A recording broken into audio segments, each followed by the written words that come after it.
एक बार फिर से आपका स्वागत है आपके अपने चैनल साइनिंग मोन में। आज हम अनुकूलित अनुक्रिया सिद्धांत के बारे में पढ़ेंगे।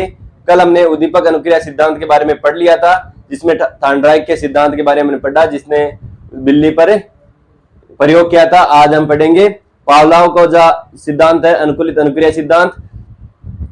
पावलोव ने किस पर किया था? पावलोव ने एक कुत्ते पर यह अनुकूलित अनुक्रिया सिद्धांत का प्रयोग किया था। तो हम देखते हैं इसको बिना किसी देरी से। अनुकूलित अनुक्रिया सिद्धांत। अनुकूलित अनुक्रिया सिद्धांत का प्रतिपादक कौन था? पावलोव। कौन था? पावलोव इसका प्रतिपादक था। 1904 ईस्वी में नोबेल पुरस्कार इसमें मिला। इसको 1904 ईस्वी में क्या मिला? नोबेल पुरस्कार मिला इस प्रयोग के लिए। और इसमें क्या होता है, एक कुत्ता होता है, कुत्ते को कई दिनों तक भूखा रखा जाता है। क्या किया जाता है? भूखा रखा जाता है। और जब एक उसको क्या किया जाता है, कुत्ते को भूखा रख के बांध दिया जाता है और उसको रोज भोजन दिया जाता है। क्या दिया जाता है? भोजन दिया जाता है। और भोजन देने से पहले एक घंटी की आवाज की जाती है। तो शुरू में क्या होता है, वो भोजन मिल जाता है उसको और वो खाकर संतुष्ट हो जाता है। लेकिन वो घंटी पर पहले क्या नहीं करता, नजर नहीं करता। फिर धीरे धीरे क्या होता है, उसकी हैबिट पड़ जाती है कि पहले घंटी बजेगी फिर उसको भोजन मिलेगा। क्या होगा? पहले घंटी बजेगी और बाद में कुत्ते को भोजन मिलेगा। ऐसे काफी दिनों तक चलता रहता है। और जो घंटी और भोजन के बीच कितना सेकंड समय रहता है? 500 मिली सेकेंड या 20 या 30 मिली सेकेंड या 2 या 3 सेकेंड का इसके बीच समय रहता है। इस बीच में उसको भोजन मिल जाता है। तो धीरे धीरे समय चलता रहता है। ऐसे होता रहता है कि एक बार क्या होता है कि घंटी बज जाती है लेकिन भोजन नहीं मिलता। तो घंटी बजने से ही उसके क्या मुंह में क्या आ जाती है? लार आने लग जाती है। जैसे भोजन को देखकर मुंह में लार आती है, उस प्रकार घंटी बजते ही उसके मुंह में लार आ जाती है। और काफी समय बीतने के बाद जब भोजन उसको नहीं दिया जाता है और वो लार आना भी विलोपित हो जाती है, बंद हो जाती है। तो इसे विलोपन का सिद्धांत भी कहा जाता है।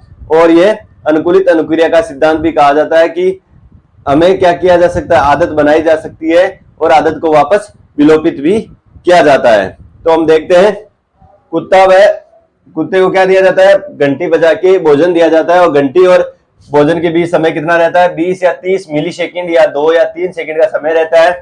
तो इसे क्या कहा जाता है? घंटी को क्या कहा जाता है? घंटी को कहा जाता है अस्वाभाविक उद्दीपक। यानी ये क्या नहीं होता, स्टिमुलेशन नहीं होता, अनकंडीशनल स्टिमुलेशन होता है। कि इसमें क्या होता है? अस्वाभाविक होता है, कोई नेचुरल इसमें नहीं है। घंटी बजाई जाती है और उद्दीपक भोजन बाद में मिलता है इसको। बाद में देखते हैं CS, कंडीशनल स्टिमुलेस हो गया। ये क्या हो गया? कंडीशनल स्टिमुलेस हो गया। अनुबंधित उद्दीपक और लार आना क्या हो गया? CR, अनुबंधित क्रिया। तो स्वाभाविक उद्दीपक क्या हो गया? घंटी बजना स्वाभाविक उद्दीपक है, कंडीशनल स्टिमुलस है। और जब लार आती है तो क्या होता है? कंडीशनल रिस्पॉन्स मिलता है। क्या मिलता है? CR, कंडीशनल रिस्पॉन्स अनुबंधित क्रिया द्वारा होती है। तो इसको हम इस प्रकार समझ सकते हैं कि अगर अस्वाभाविक उद्दीपक है तो कंडीशनल स्टिमुलस होगा। क्या होगा? अस्वाभाविक उद्दीपक है तो कंडीशनल स्टिमुलस होगा। और स्वाभाविक अगर उद्दीपक है तो अनकंडीशनल स्टिमुलस होगा। तो ये CS और CR का हमें ध्यान रखना है। CS अनुबंधित उद्दीपक और लार आना क्या है इनमें? CR है, अनुबंधित क्रिया। तो कंडीशनल रिस्पॉन्स, CR का क्या मतलब हो गया? यहां CS का मतलब है कंडीशनल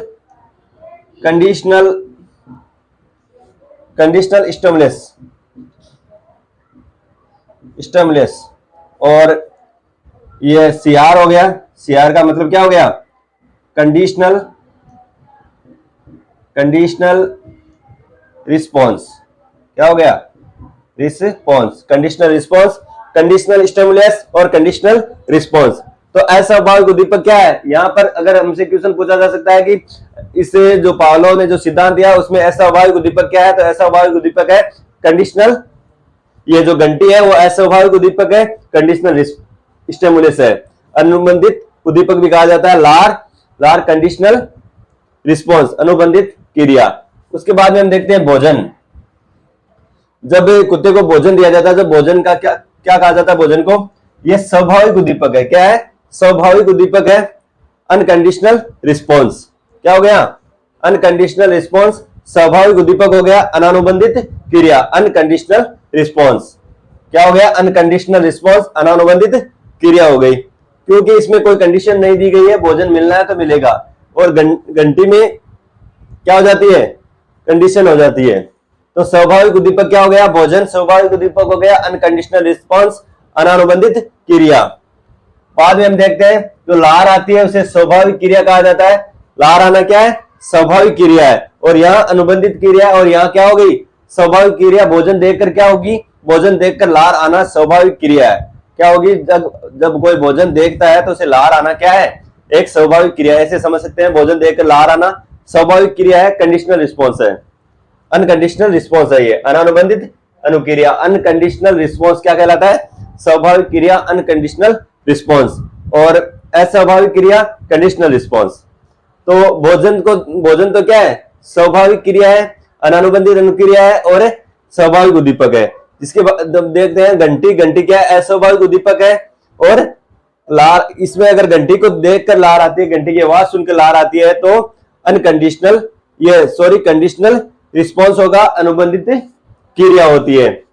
तो यह था स्वाभाविक जो प्रयोग किया था पावलोव ने, उसको एक बार आप फिर से देखते हैं। कुत्ता है, घंटी है और भोजन है।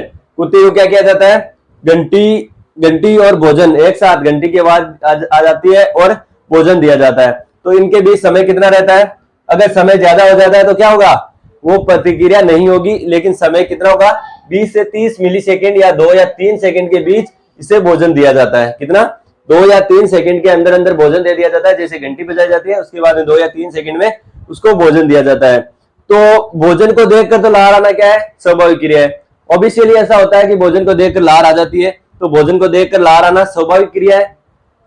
और यह भोजन क्या है, ओरिजिनल जो उद्दीपक है, जो स्वाभाविक उद्दीपक क्या है, भोजन है। उसको क्या, भोजन क्या करना है, कुत्ते को भोजन करना है, तो ये क्या हो गई, स्वाभाविक उद्दीपक हो गया। अनकंडीशनल जो क्रिया होती है वो हो गई, क्योंकि इसमें कोई कंडीशन नहीं है कि भोजन करना है तो करना है, लार आनी है तो भोजन देखते ही लार आएगी। इसके बाद में अनुबंधित या अनानुबंधित क्रिया हो गई, लार का आना स्वाभाविक क्रिया होती है। तो इससे पहले जो शुरू में 2 या 3 सेकंड पहले जो घंटी बजती है वो क्या हो गई, ये देखते हैं। तो घंटी बजना अस्वाभाविक उद्दीपक है, यानी घंटी बजने से और खाने से कोई संबंध नहीं है। अगर घंटी बजती है और उसको लार आती है तो ये क्या है, अस्वाभाविक क्रिया है।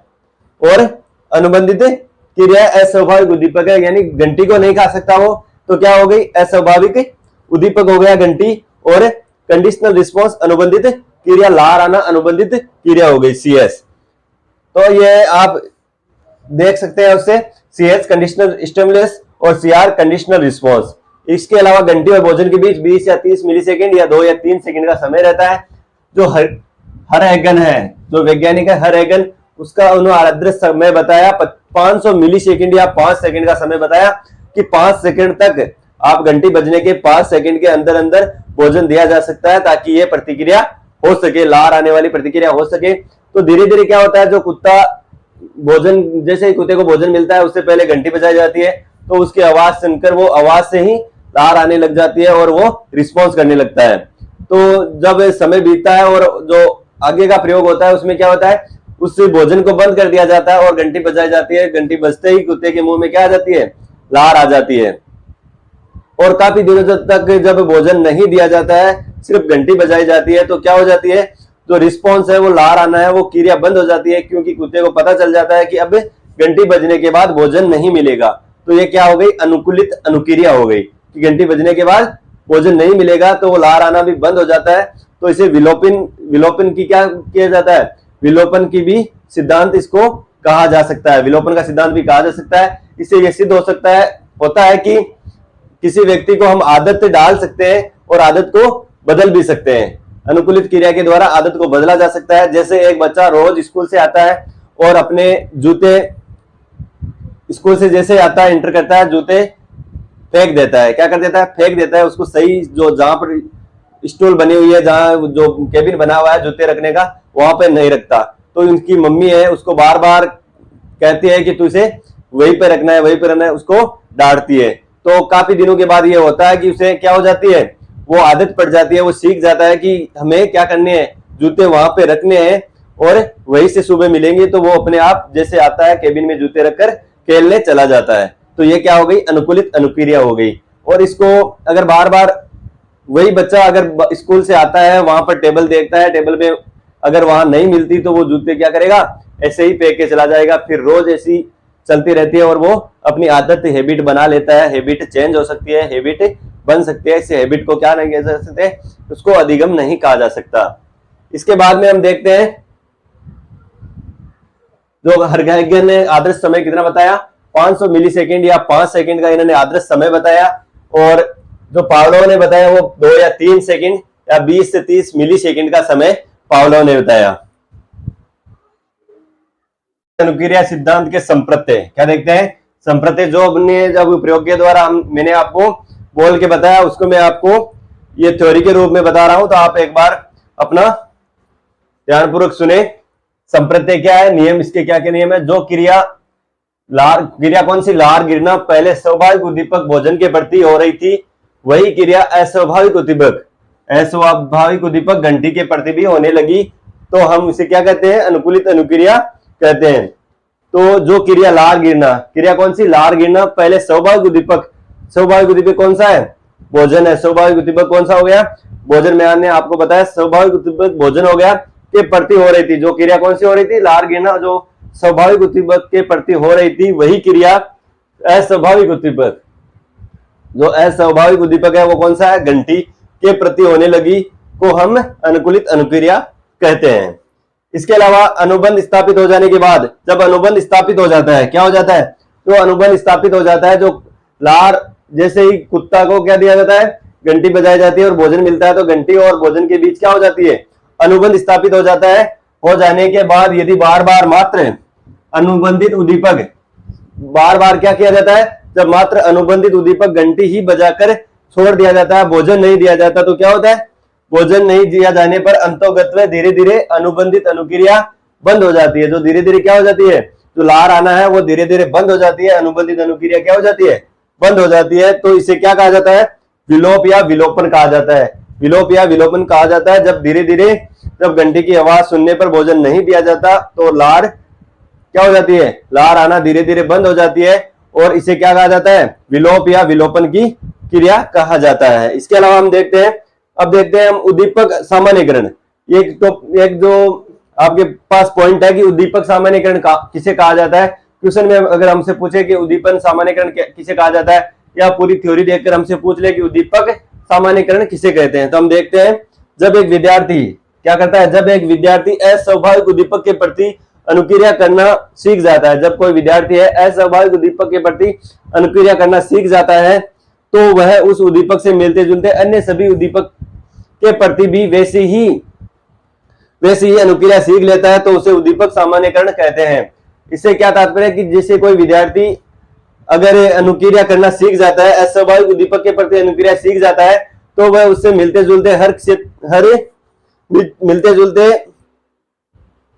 जुलते अन्य सभी उद्दीपकों के प्रति भी वैसी ही अनुक्रिया करना सीख लेता है, तो उसे उद्दीपक सामान्यकरण कहते हैं। क्या कहते हैं, उद्दीपक सामान्यकरण कहते हैं।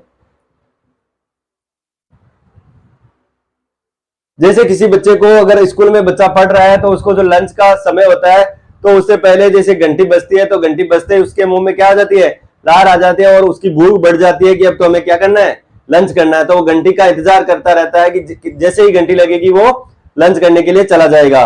और फिर जो लास्ट की छुट्टी होती है, छुट्टी होते समय क्या होती है, वो इंतजार में रहता है कि जैसे घंटी बजती है, घंटी बजने से पहले ही वो बैग पैक कर लेता है। तो उसकी जो हैबिट पड़ जाती है कि जैसे घंटी बजनी है, घंटी बजते ही हमें यहाँ से निकलना है, तो वो अस्वाभाविक उद्दीपक के प्रति भी स्वाभाविक क्रिया करता रहता है, जैसे घंटी बजते ही वो निकल जाता है। तो ये थी सामान्यकरण की प्रक्रिया। अब हम देखते हैं इसके बारे में, तो विभेद की प्रक्रिया है, उसको बारे में विस्तार से देखेंगे। विभेद, और दूसरा पॉइंट क्या है, विभेद।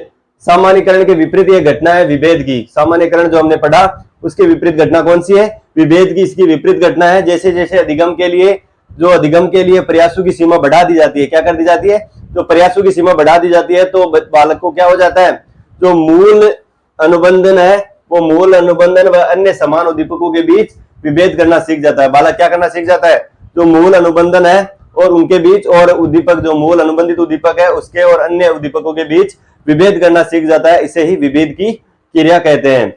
जैसे हम देखते हैं कि बालक को बार बार क्या किया जाता है, लालच दिया जाता है कि आपको यह काम करना है तो आपको क्या मिलेगी, टोपी मिलेगी। तो धीरे धीरे अलग प्रयासों के बार बार उसको काम करवाया जाता है और उसको टोपी मिल जाती है। तो क्या किया जाता है, वो बालक धीरे धीरे सोचता है कि मेन इनका पर्पज क्या है, मेन इनका जो मोटिव होता है काम कराना है, इससे अच्छा कि मैं काम नहीं करूं तो इसमें टाइम लगेगा। और वो विभेद करना सीख जाता है कि काम करना क्या है, इनका जो मूल उद्देश्य क्या है, काम करवाना है, और जो अन्य उद्दीपक है वो क्या है, टोपी देना इनका अन्य उद्दीपक है। तो इसके बारे में वो विभेद करना सीख जाता है। इसके अलावा हम देखते हैं स्वतः पुनर्बलन। स्वतः पुनर्बलन क्या होता है, जब कोई सीखी हुई अनुक्रिया, जब कोई बच्चा सीखी हुई अनुक्रिया कुछ समय बीत जाने के बाद दोहराता है, क्या करता है, कुछ समय के बाद पुनः दोहराया जाता है, उस अभिक्रिया को पुनः दोहराया जाता है, उस क्रिया को पुनः दोहराया जाता है, तो आंशिक रूप से करता हुआ पाया जाता है। ऐसे आप ऐसे मान सकते हो कि जब किसी आदत का एक बार आदत पड़ जाती है, बच्चे को किसी आदत पड़ जाती है और वो आदत को सुधार लेता है, कुछ समय के बाद वही आदत उसके सामने वापस आ जाती है, जो वही परिस्थितियां, पहले जो परिस्थितियां थी वही परिस्थिति उसके सामने वापस आ जाती है। तो वो ऐसा होता है कि ऐसा परसेंटेज होता है कि आंशिक रूप से वो क्रिया करना दोहराने लग जाता है। तो क्या इसका मतलब क्या हो गया कि वो कार्य जल्दी सीख जाता है जैसे पूर्व में उसने वो काम किया है। तो हम देखते हैं पुनर्बलन। पुनर्बलन पावलोव के प्रयोग में स्वाभाविक उद्दीपक भोजन था, जो एक पुनर्बलन का काम करता रहता है। पुनर्बलन का उदाहरण है क्या है, जो भोजन दिया जाता था कुत्ते को, वो क्या है, एक पुनर्बलन का काम कर रहा था। तो ये क्या, किसका उदाहरण है, पुनर्बलन का उदाहरण है। जैसे किसी काम करवाने के लिए हम क्या करते हैं, किसी को कुछ प्रलोभन देते हैं, कुछ देते हैं, तो इसका क्या हो गया, उसको पुनर्बलन मिल रहा है या शाबाश। अगर बच्चा कोई अच्छा काम कर रहा है तो उसको क्या किया जाता है, शाबाश ऐसे बोला जाता है, अच्छा गुड। तो क्या होता है, उसको एक पुनर्बलन मिलता है, वो बार बार अलग अपनी कोशिश करता रहता है कि मैं क्या करूं, सर के सामने अच्छा कार्य करूं ताकि मुझे वो मिले, क्या मिले, पुनर्बलन मिले, उनको अच्छा सुनने को मिले। अब हम देखते हैं इस सिद्धांत का शिक्षा में क्या महत्व है। क्या है, सिद्धांत का शिक्षा में क्या महत्व है। तो जो हमने सिद्धांत पढ़ा, पावलोव का जो सिद्धांत था, अनुकूलित अनुक्रिया का सिद्धांत, तो हमने सिद्धांत को पढ़ लिया। तो अब हम देखते हैं शिक्षा में क्या महत्व है। शिक्षा में इसका जो हमारी जो सिलेबस में इसको इंक्लूड किया गया है, तो क्यों किया गया है, इसमें शिक्षा में इसका क्या महत्व है, तो हम विस्तार से देखते हैं इसको। प्राणी तभी सीखता है जब वह सतर्क रहता है। इसे पहला टॉपिक क्या है, प्राणी तभी सीख सकता है जब सतर्क रहता है, जब एक्टिव रहता है, एक्टिव रहकर हम सीख सकते हैं। तो प्राणी सतर्क रहकर ही कुछ सीख सकता है। इसके अलावा शिक्षण, जो शिक्षण सामग्री हमने देखी, दृश्य व सर्व सामग्री, जो आगे हम पढ़ेंगे, दृश्य व सर्व सामग्री का प्रयोग इसी सिद्धांत पर आधारित है। इस सिद्धांत पर क्या आधारित है, तो दृश्य व सर्व सामग्री इसी सिद्धांत पर आधारित है। देख के और सुनकर कुछ अपने आप में समायोजन करना, तो इसे क्या कहा जाता है, दृश्य व सर्व सामग्री का प्रयोग भी इसी सिद्धांत पर आधारित है। इसके अलावा यह सिद्धांत पुनरावृत्ति पर बल देता है। क्या करता है, यह जो पावलोव का सिद्धांत है वो पुनरावृत्ति पर बल देता है, और पुनरावृत्ति से के आधार पर अनुबंधन स्थापित किया जा सकता है। बार बार कार्य दोहराने से क्या हो जाता है, अनुबंधन स्थापित हो जाता है। तो ये क्या, किस आधार पर काम करता है, ये पुनरावृत्ति के आधार पर अनुबंधन स्थापित करने के सिद्धांत पर आधारित है। इसके अलावा हम देखते हैं पुनरावृत्ति अच्छी आदतें व अनुशासन स्थापित करने में सहायक होती है। जो अच्छी आदतें हैं और तो क्या सहायक है, पुनरावृत्ति होती है वो अच्छी आदतों में, अच्छी आदतें व अनुशासन बनाए रखने में सहायक होती है। जो पुनरावृत्ति हम बार बार को रिपीट कार्य करवाते हैं तो उसमें क्या होती है, अच्छी आदतें और अनुशासन स्थापित करने में इसमें सहायता मिलती है। आगे हम नेक्स्ट देखते हैं, यह सिद्धांत प्रेम करुणा जैसे गुणों का विकास करने में सहायक है। जो प्रेम करुणा जैसे विकास, जो गुणों का विकास करने में यह सिद्धांत बहुत कारगर होता है। इसके बाद में भाषा सिखाने में विशेष उपयोगी होती है। जो भाषा हम सीख सकते हैं तो पुनरावृत्ति से, बार बार पुनरावृत्ति से, रिपीटेशन से हमें भाषा में अपनी योग्यता प्राप्त कर सकते हैं। इसके बाद में यांत्रिक तरीके से सीखने पर बल देती है। ये जो सिद्धांत है वो यांत्रिक तरीके पर सीखने पर बल देता है। इसके अलावा भय संबंधी मानसिक भ्रांति को दूर करने में सहायक है। तो जो भय संबंधी मानसिक भ्रांतियां हैं, क्या है, बच्चे को भय लगता है तो भय संबंधी मानसिक भ्रांतियों में यह सहायक है। समूह निर्माण में सहायक होती है, बच्चों में सामाजिकरण व वातावरण के समायोजन में भी सहायक होती है। समूहकरण या वातावरण के समायोजन भी सहायक होती है। इसके अलावा इसके जो उदाहरण है वो हम देखते हैं सर्कस में। तो सर्कस में आपने कभी देखा है कि सर्कस में जो बंदर होते हैं, भालू होते हैं, शेर, उनको डांस करवाया जाता है। जैसे जैसे अलग अलग अपनी इच्छा अनुसार उन्हें क्या कराई जाती है, उन्हें एक्टिविटी करवाई जाती है। तो सर्कस की जो क्रियाएं होती है, सर्कस की क्रियाएं होती है वो किस सिद्धांत पर आधारित होती है? सर्कस की क्रियाएं इसी सिद्धांत पर आधारित होती है। तो जैसे एक भालू कुछ कर रहा है तो उसे बार बार रिपीट करवाया जाता है कि उसको ऐसे करना है, या हाथी को रिपीटेशन करवाई जाती है, तो बार बार हम देखते हैं कि ऐसा कार्य, ऐसे कर्तव्य वो कर लेते हैं जो रियल लाइफ में क्या लगते हैं? असंभव लगते हैं। इस प्रकार के कार्य भी वो कर सकते हैं। इसके अलावा हम देखते हैं जब हम खेत में बीजुका लगाते हैं, क्या लगाते हैं? खेत में हम बीजुका लगाते हैं। खेत में क्या लगाते हैं? बीजुका। बीजुका किसे कहते हैं? एक व्यक्ति या जो ऐसे स्ट्रक्चर बना दिया जाता है कि कोई व्यक्ति का स्ट्रक्चर बना दिया जाता है और उसमें खेत में उसको खड़ा कर दिया जाता है। तो जैसे ही कोई जानवर, गाय या दूसरी कोई जानवर आते हैं तो उसको देखकर डर कर वो भाग जाते हैं। ऐसा सोचते हैं कि यहाँ पे कोई खड़ा है, कोई इस खेत का रक्षक कोई खड़ा है, या कोई अगर चिड़िया कुछ भी खाना उसके लिए लेने आती है वहां पे, तो वो भी डर के चली जाती है। तो इससे क्या होगा? ये बीजुका जो सिद्धांत है, बीजुका जो हमने सीखा, बीजुका लगाना, खेत में जो किसान बीजुका लगाते हैं तो बीजुका किस सिद्धांत पर आधारित है? ये अपने इस अनुकूलित अनुक्रिया सिद्धांत पर आधारित है, क्योंकि बार बार उनको ऐसे लगता है कि ये यहाँ पर खड़ा है, तो बार बार वो आते हैं और वापस चले जाते हैं। और धीरे धीरे एक दिन क्या होता है, जब काफी दिनों तक यही प्रक्रिया दोहराई जाती है और वो हिलता ही नहीं है वहां से, तो जानवर भी सोचने लग जाते हैं और ये विलोपित हो जाती है क्रिया। बार बार दोहराने से वो इसमें विभेद करना सीख जाते हैं। जो हमने पहले पढ़ा कि बच्चे कैसे किसी में विभेद करना सीख जाते हैं, तो इस प्रकार हमने कई बार देखा होगा कि किसानों के खेत में बीजुका लगा हुआ है, फिर भी जो जानवर है वो खेत में आ जाते हैं, क्योंकि उनको वो विभेद करना सीख जाते हैं धीरे धीरे कि ये बीजुका यहीं पे खड़ा रहता है, ये बिना किसी एक्टिविटी के खड़ा रहता है। पहले तो वो डरकर भाग जाते हैं, लेकिन जब वो हिलता डुलता नहीं है तो क्या करता है? जब वो हिलता डुलता नहीं है तो वो क्या हो जाते हैं? विभेद करना सीख जाते हैं और वो खेत में आने लग जाते हैं। इसके अलावा हम देखते हैं, तो ये था आज का अपना अनुकूलित अनुक्रिया सिद्धांत के बारे में। तो सिद्धांत के बारे में हमने उसके प्रयोग को देखा, उसके जो सामान्यकरण है, विभेद है, उनको देखा। इसके अलावा हमने शिक्षा में इनके महत्व को देखा। आशा करता हूं कि आज का सेशन आपको बहुत अच्छा लगा होगा। अगर अच्छा लगा हो तो कमेंट बॉक्स में जरूर बताएं, अपने दोस्तों को शेयर करें, ताकि जो रीड का अपना जो कंप्लीट रीड का फ्री बैच चल रहा है उसमें वो अपनी अहम भूमिका निभाए, और आप भी अपनी अहम भूमिका निभाए। अपने दोस्तों को जरूर शेयर करें। Thank you for watching. पढ़ते रहे, मस्त रहे।